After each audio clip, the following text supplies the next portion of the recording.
आयुष और अनन्या दो अलग अलग दुनिया के लोग थे। आयुष एक महत्वाकांक्षी व्यापारी जो अपनी मेहनत से अपने करियर को ऊंचाइयों पर ले जा रहा था। दूसरी तरफ अनन्या एक सरल, कला प्रेमी और स्वतंत्र विचारों वाली लड़की थी। उनकी मुलाकात दिल्ली की एक गैलरी में हुई, जहां अनन्या की पेंटिंग्स की प्रदर्शनी लगी थी। आयुष कला को उतना नहीं समझता था, लेकिन उसके कदम जैसे खुद ब खुद अनन्या की ओर खींचते चले गए। उसकी एक पेंटिंग, जो बारिश में भीगते हुए पेड़ के नीचे खड़ी लड़की को दर्शाती थी, आयुष को उसकी ओर आकर्षित कर गई। क्या मैं जान सकता हूं कि आपने यह पेंटिंग क्यों बनाई? आयुष ने सहजता से पूछा। अनन्या ने मुस्कुराते हुए कहा, यह सिर्फ पेंटिंग नहीं है, यह मेरी जिंदगी का एक हिस्सा है। जब आप अकेले हों और बारिश में भीगते हों, तो यह प्रकृति के करीब होने का एहसास देता है। उनकी बातचीत यहीं से शुरू हुई। धीरे धीरे वे एक दूसरे के करीब आने लगे। आयुष ने अनन्या के सरल स्वभाव और जीवन के प्रति उसके दृष्टिकोण को सराहा, जबकि अनन्या ने आयुष के दृढ़ निश्चय और गंभीरता को। कुछ महीनों की मुलाकातों और बातें करते करते आयुष और अनन्या को एहसास हुआ कि उनके बीच कुछ खास है। एक दिन आयुष ने अनन्या को उसके पसंदीदा कैफे में बुलाया। वहां उसने गुलाब और अनन्या के लिए तैयार एक खास पेंटिंग के साथ अपने प्यार का इजहार किया। अनन्या, मैं तुम्हारे बिना अपनी जिंदगी की कल्पना भी नहीं कर सकता। क्या तुम मेरी जिंदगी का हिस्सा बनोगी? आयुष ने कहा। अनन्या की आंखें नम हो गईं। उसने धीमे से कहा, हाँ, मैं तुम्हारे साथ अपनी जिंदगी बिताना चाहती हूँ। उनकी शादी एक खूबसूरत सपने जैसी थी। परिवार और दोस्तों की उपस्थिति में दोनों ने जीवन भर साथ निभाने का वादा किया। शादी के बाद उनके शुरुआती दिन प्यार और खुशियों से भरे थे। अनन्या ने आयुष के व्यस्त शेड्यूल के बावजूद उसे सपोर्ट किया और आयुष ने अनन्या के कला करियर को आगे बढ़ाने में मदद की। लेकिन जिंदगी हमेशा सपने जैसी नहीं रहती। जैसे जैसे दिन बीते, उनकी प्राथमिकताएं बदलने लगीं।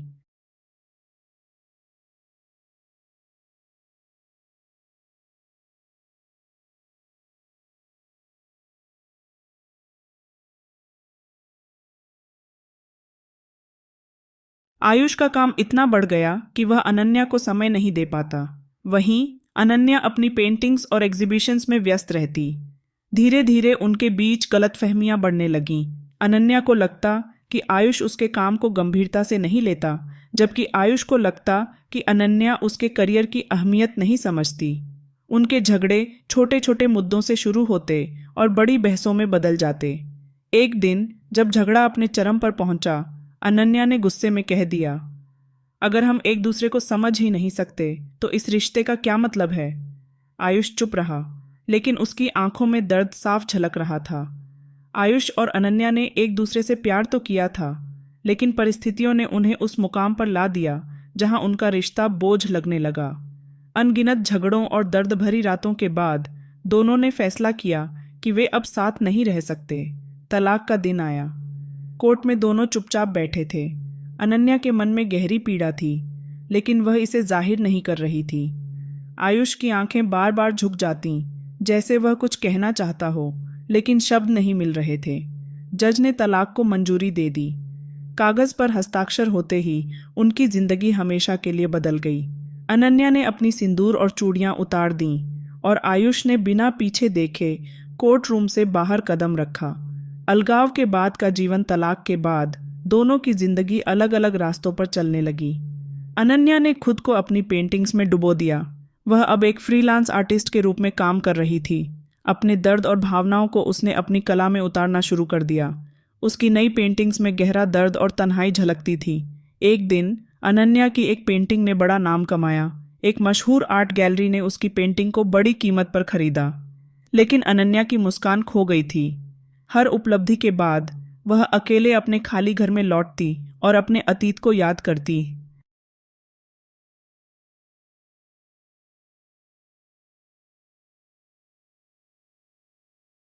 रातों में जब वह सोने की कोशिश करती तो उसकी आंखों के सामने आयुष की तस्वीर उभरती। वह सोचती, क्या हमने बहुत जल्दी हार मान ली? क्या थोड़ा और समझने की कोशिश करनी चाहिए थी? दूसरी तरफ आयुष ने खुद को अपने काम में डुबो लिया। उसने अपने बिजनेस को और ऊंचाइयों पर पहुंचा दिया, लेकिन उसकी सफलता में खुशी का अभाव था। हर शाम जब वह अपने आलीशान अपार्टमेंट में अकेला बैठता तो उसे अनन्या की याद आती। उसे उनकी हंसी, उनकी बातें और उनके साथ बिताए हुए छोटे छोटे लम्हे याद आते। एक दिन आयुष अपने दोस्तों के साथ डिनर पर गया। वहां उसने एक जोड़े को देखा जो एक दूसरे के साथ हंसते और खुश दिख रहे थे। उसे अनन्या के साथ बिताए शुरुआती दिन याद आए। वह समझ गया कि उसके जीवन से असली खुशी कहीं खो गई थी। समय बीतता गया। लगभग 1 साल बाद आयुष और अनन्या का सामना एक आर्ट गैलरी में हुआ।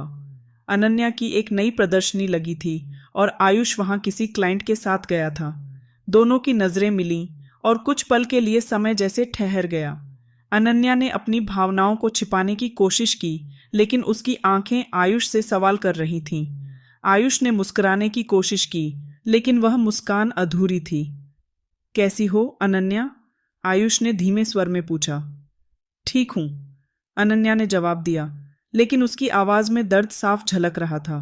उस पल में दोनों को एहसास हुआ कि उनके बीच का प्यार कभी खत्म नहीं हुआ, लेकिन उनके बीच जो दूरी आ चुकी थी उसे मिटाना इतना आसान नहीं था।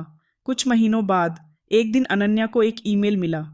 यह ईमेल आयुष का था। विषय था, क्या हम फिर से एक दूसरे से बात कर सकते हैं? अनन्या ने यह ईमेल कई बार पढ़ा। उसका दिल तेजी से धड़कने लगा। वह जानती थी कि आयुष के साथ कोई भी बात करना आसान नहीं होगा, लेकिन उसका मन एक अजीब से उलझन में था। क्या यह वही आदमी था जिससे उसने अपनी पूरी जिंदगी बिताने का वादा किया था?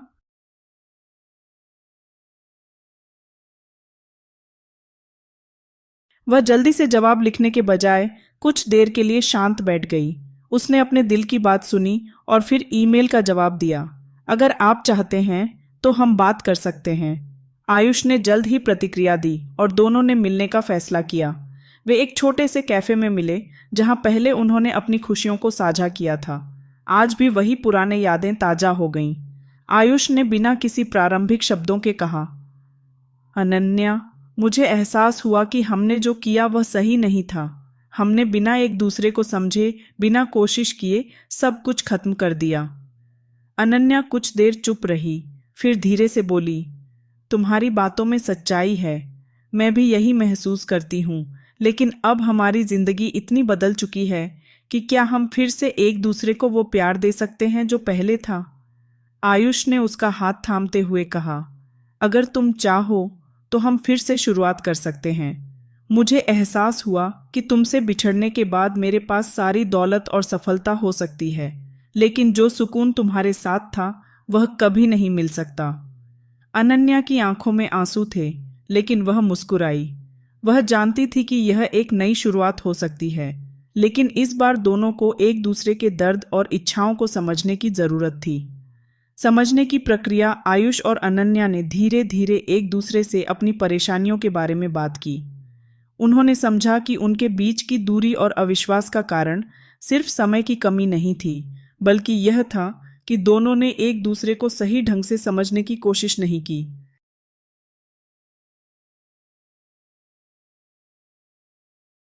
आयुष ने स्वीकार किया कि वह हमेशा अपने काम में इतना व्यस्त था कि अनन्या की जरूरतों को समझ नहीं पाया।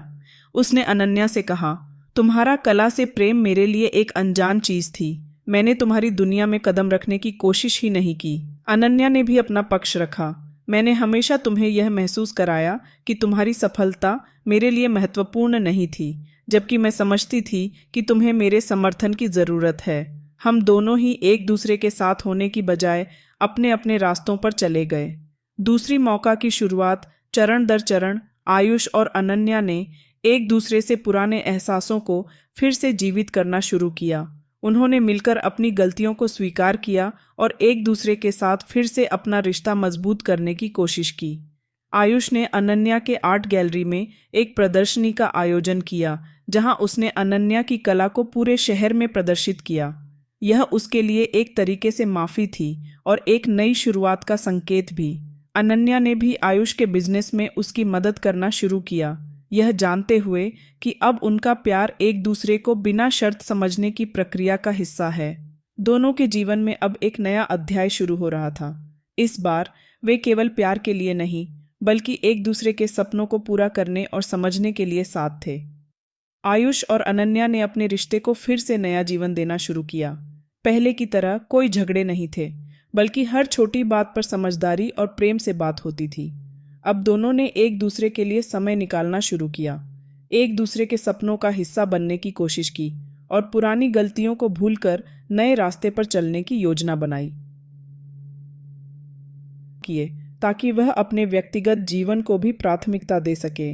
वह अब अनन्या के साथ वक्त बिताने के लिए समय निकालता और उसकी कला को बढ़ावा देने में उसकी मदद करता। अनन्या भी अब पूरी तरह से आयुष के साथ अपने रिश्ते को सुधारने में लगी थी।